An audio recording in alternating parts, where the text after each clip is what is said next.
After taking her statistics exam, Marissa was told she had a Z-score of 1.95. Remember that Z-scores are a way for us to be able to compare different classes or different sets of data without having to actually know the raw data. It gives us a good tool for measurement to compare. If the scores on the aptitude test that Marissa took are normally distributed, we want to figure out which of the following statements can be concluded about Marissa's score on the exam. The options that we have available to us are in pairs, so really we're going to pick 3 of the answers, choosing between the 2 options.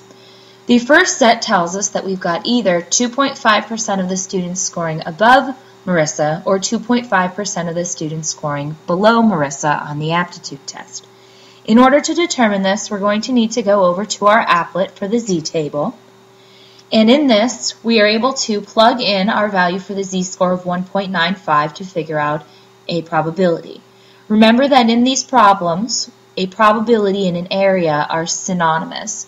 So we want to plug in the value 1.95 while we're in this option, and we can figure out the probability associated with it.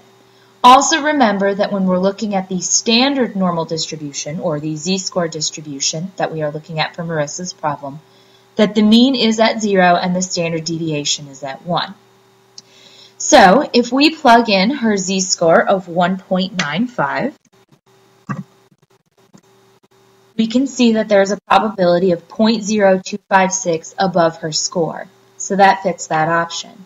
Had we done 1.95 and below, we could see then that the probability is going to be 0.9744. So be careful which of the 2 options you pick, but you do want to look for the above probability. The other option says that Marissa scored within 1 standard deviation of the mean score, or Marissa scored within 2 standard deviations of the mean score. Be careful with this option. Remember that within means between, and we could either go up 1 standard deviation and down 1 standard deviation, meaning anything between -1 and +1 standard deviations would fit within 1 standard deviation. That's not the case here, though, because Marissa scored a 1.95. However, if we go down 2 standard deviations to -2 and up 2 standard deviations to +2, we end up getting 1.95 encompassed in that. So we can also pick option D. Finally, it asks us to determine if Marissa's score was better or worse than the mean score.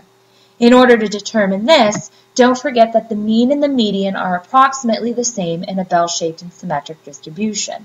From our normal distribution, we know that 0 should be the center, which is the mean and the median, and Marissa had a positive z-score, which means that she must have done better than the average.